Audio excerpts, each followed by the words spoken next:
Hey guys, we're going to go through a real quick training on how to use the niche research spreadsheet in the call list. So I have the sheet pulled up here. This is the Missouri niche research. There will be a different one for each state. And this first page here, you don't really need to know a whole lot about. This is there'll be a separate training for how to do this. This is all basically the different niches that are listed, the different cities that are in the state, and then we go through and we actually determine what niches are competitive or not, and then we give it a weighting based on different criteria. So again, you don't really need to know any of this. We're going to go ahead and move on to the call list. So there is another thing here. Again, you don't really need to know this.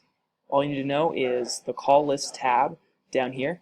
This will actually have a list of companies to call on. So the one thing that you do need to know is this list right here that I'm going to highlight. So there's going to be a number scale that determines where we're at in the process with this particular customer. So if you see here, 0 means that the contact has gone dead, and we're not going to use it at all. So if it's a 0, that means that you've already contacted them, or at some point in the process they've said no.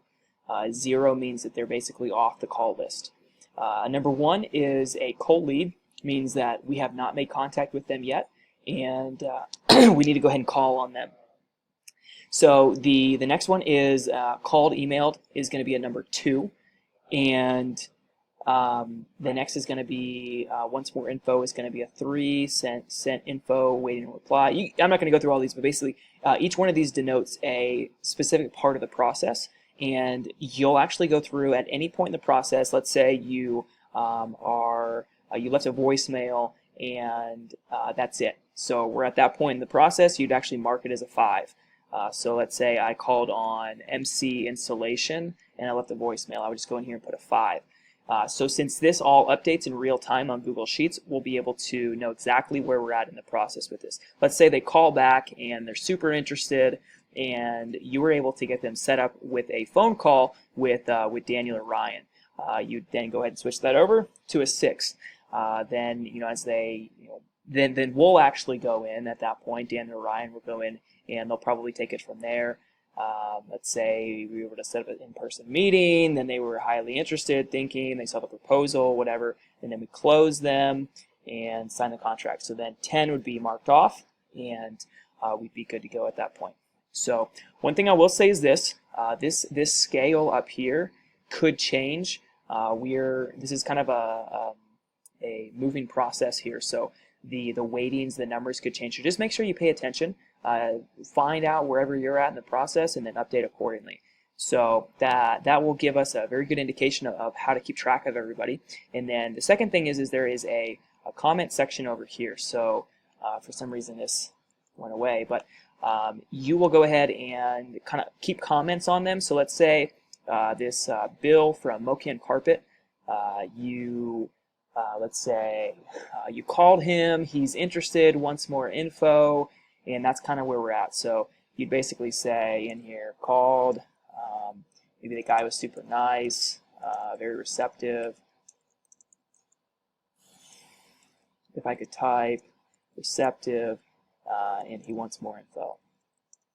So that would be that comment, and you kind of leave that. So the comments aren't going to change. Let's say then you were able to get him, you were able to get a meeting, an in-person meeting set up with Dan or Ryan. You just add to this. So call back, set up in-person meeting with Ryan.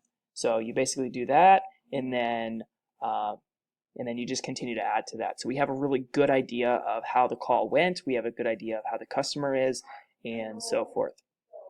Other than that, if there are any discrepancies in here, let's say there's no phone number or no email address, and you're going to need to go in and actually find that for whatever reason, this up here is going to indicate where you find that contact information. So let's say that there's no phone number for Star Companies Inc. Well, you can go ahead and do one of these 5 things. You can go to the About Us page on their website, see if it's listed there. We want to try to get a personal number if we can. If we're just calling on the business, if we're just calling their general number, we may not be able to get through to someone that we need to actually speak to, or we may not get the decision maker. So really try to look for a personal contact if you can.